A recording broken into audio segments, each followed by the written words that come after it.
Electricity is everywhere around us, yet it is something we cannot see. It powers our homes, our cities, and the devices we depend on every single day. But this invisible force was not always understood. Its story begins thousands of years ago, when humans first noticed strange and mysterious behaviors in nature. Around 600 BCE, in ancient Greece, a philosopher named Thales made a simple but important observation. He discovered that when a piece of amber was rubbed with animal fur, it could attract lightweight objects such as dust, feathers, and dry leaves. At the time, this seemed almost magical. There was no scientific explanation, no theory, only curiosity and wonder. People believed it was a kind of hidden force, something beyond normal understanding. For many centuries, this strange phenomenon remained a mystery. No major progress was made, and electricity stayed hidden behind superstition and imagination. It was not until the 1600s that serious scientific study began. An English scientist named William Gilbert started investigating these unusual effects. He carefully experimented with different materials and observed how they interacted when rubbed together. Gilbert introduced the term electricus, a word derived from the Greek term for amber. This marked the first time electricity was given a scientific identity. Instead of magic, it became a subject that could be studied, tested, and understood. This shift from belief to science was a turning point in human history. As time passed, more scientists became interested in this mysterious force. During the 1700s, experiments with electricity increased across Europe. Researchers began to generate static electricity using machines, storing it in early devices, and observing how it behaved under different conditions. One of the most famous figures of this period was Benjamin Franklin. He was deeply curious about lightning, a powerful natural phenomenon that people feared and respected. Franklin wondered if lightning was connected to the same type of electricity that scientists were studying in laboratories. In 1752, he conducted his legendary experiment. During a thunderstorm, Franklin flew a kite with a metal key attached to a wet string. As the storm intensified, electrical charges from the clouds traveled down the string and produced sparks at the key. This dangerous experiment proved that lightning was indeed a form of electricity. This discovery changed the way people viewed the natural world. Lightning was no longer just a mysterious force of nature. It was something that followed the same rules as the electricity observed in small experiments. Following Franklin's work, scientists began to explore electricity with greater confidence. They started to ask deeper questions. What exactly is electricity? How does it move? Can it be stored? And most importantly, can humans control it? These questions led to new experiments and discoveries. Scientists began building devices that could store electrical charge, such as the Leyden jar, an early form of a capacitor. This allowed electricity to be collected and released when needed, bringing humans one step closer to controlling it. However, despite all these advancements, electricity was still unpredictable. It could be generated in small amounts, but there was no reliable way to produce a steady and continuous flow. Without that, electricity could not be used in everyday life. The dream of harnessing electricity was still out of reach. Scientists had proven that it existed, they had observed its behavior, and they had even stored it for short periods. But true control remained a challenge. The world was on the edge of a breakthrough. The foundation had been laid, and the curiosity of scientists continued to grow. Soon, a discovery would change everything and transform electricity from a scientific curiosity into a powerful tool for humanity. The next chapter of this story would reveal how humans finally learned to generate electricity consistently, opening the door to a new era of innovation and progress. By the end of the 18th century, scientists had proven that electricity was real, but they still lacked a reliable way to produce it continuously. It remained unpredictable, appearing only in short bursts through static experiments. The next major breakthrough would change everything. In the late 1700s, an Italian scientist named Luigi Galvani made a strange and unexpected discovery. While conducting experiments on dissected frogs, he noticed that the frogs' legs twitched when they were touched by two different types of metal. This movement happened even though the frog was no longer alive. Galvani believed he had discovered what he called animal electricity, a natural electrical force inside living beings. His findings amazed the scientific community, but not everyone agreed with his conclusion. Another Italian scientist, Alessandro Volta, carefully studied Galvani's work and came to a different conclusion. Volta believed that the electricity was not coming from the animal, but from the contact between two different metals. He argued that the metals themselves were generating the electric current. To prove his theory, Volta began experimenting with layers of different materials. In 1800, he created a device that would become one of the most important inventions in history. It was called the voltaic pile, the world's first true battery. The voltaic pile consisted of alternating discs of zinc and copper separated by pieces of cloth soaked in salt water. When these layers were stacked together, they produced a steady and continuous flow of electricity. For the first time, humans could generate electricity whenever they wanted. This invention marked a turning point. Electricity was no longer just a mysterious force found in nature. It became something that could be controlled and used. Scientists now had a reliable source of electrical energy, and this opened the door to rapid experimentation and innovation. In the years that followed, researchers across Europe began exploring how electricity could be applied in practical ways. They studied how it moved through different materials and how it could be transmitted over distances. One of the most important figures of the 19th century was Michael Faraday, an English scientist whose discoveries would shape the future of electricity. Unlike many scientists of his time, Faraday had little formal education, but his curiosity and determination led him to make groundbreaking contributions. In the 1830s, Faraday made a discovery that would change the world. He found that electricity could be generated not just from chemical reactions, like in a battery, but also through motion. By moving a magnet near a coil of wire, he was able to produce an electric current. This phenomenon became known as electromagnetic induction. It was the foundation of modern electric generators. Faraday had shown that mechanical energy could be converted into electrical energy. This revolution was important. It meant that electricity could be produced on a large scale using machines. Instead of relying on small batteries, humans could now build systems that generated electricity continuously. Soon, inventors began designing early generators based on Faraday's principles. These machines used rotating magnets and coils to create a steady flow of electricity. This marked the beginning of industrial electricity. As the technology improved, scientists and engineers started to imagine a future where electricity could power entire cities. However, a major challenge still remained. Even though electricity could now be generated, it was not easy to deliver it over long distances. The systems were inefficient, and much of the energy was lost during transmission. The world stood at the edge of another transformation.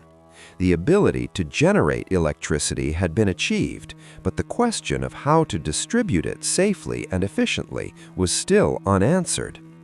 This challenge would lead to one of the most intense rivalries in scientific history, a battle between two brilliant minds with very different visions for the future of electricity.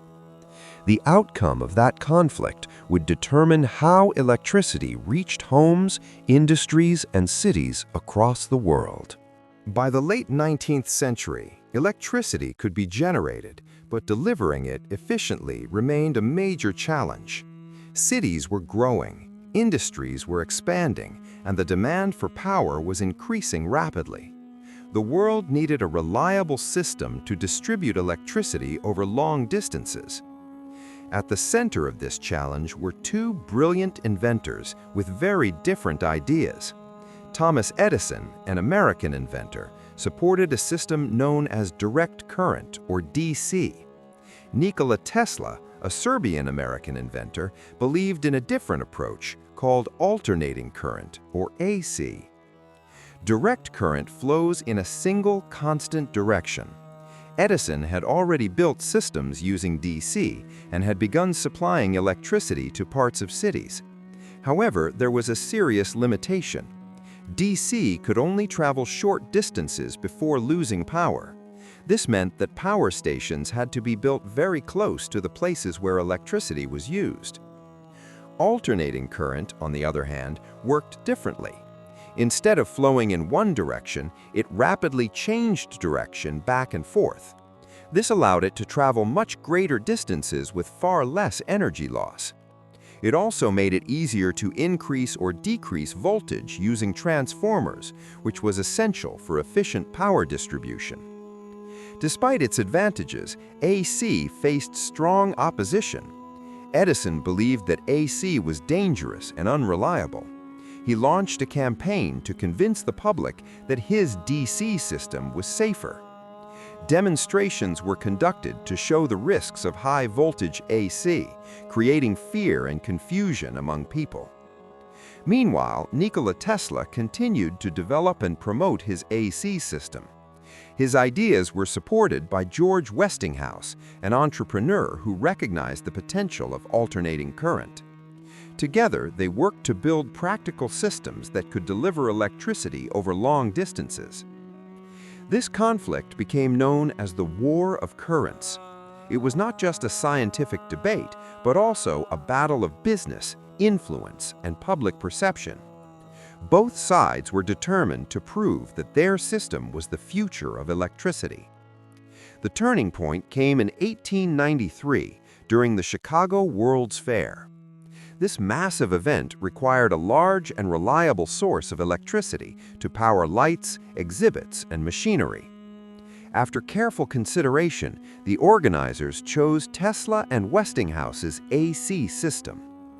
When the fair opened, millions of visitors witnessed something extraordinary. Thousands of electric lights illuminated the entire area, creating a breathtaking display. It was one of the first times people experienced electricity on such a large scale. The success of the Chicago World's Fair demonstrated that alternating current was not only effective, but also practical for real-world use. It proved that electricity could be transmitted over long distances and used safely.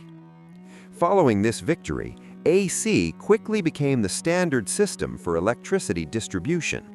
Power plants were built to generate alternating current, and networks of transmission lines began spreading across cities and regions.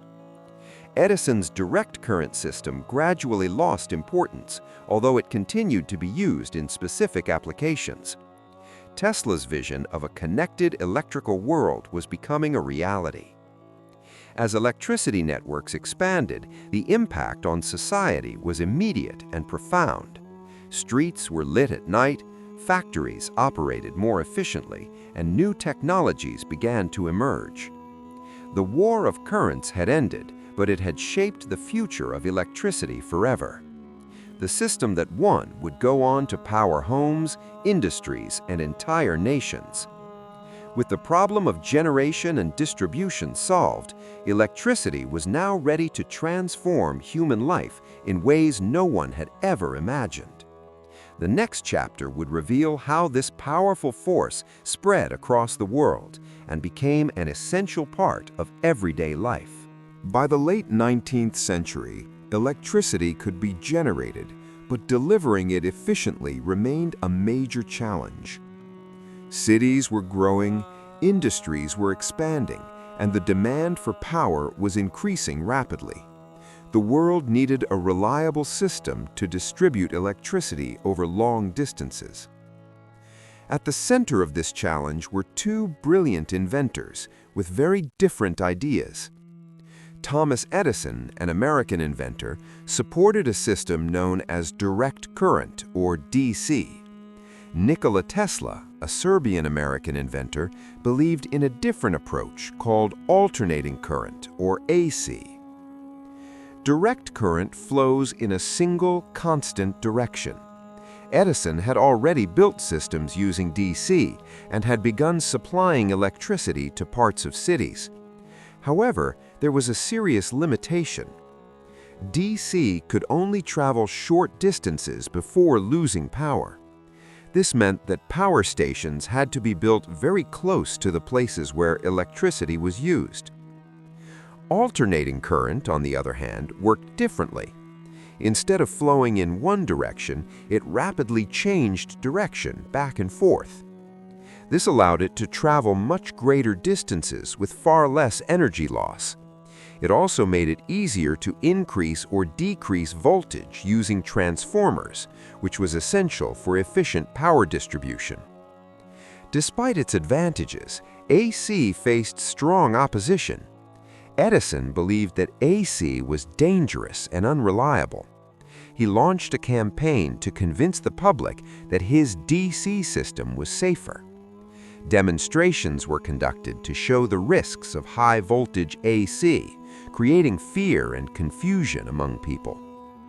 Meanwhile, Nikola Tesla continued to develop and promote his AC system. His ideas were supported by George Westinghouse, an entrepreneur who recognized the potential of alternating current.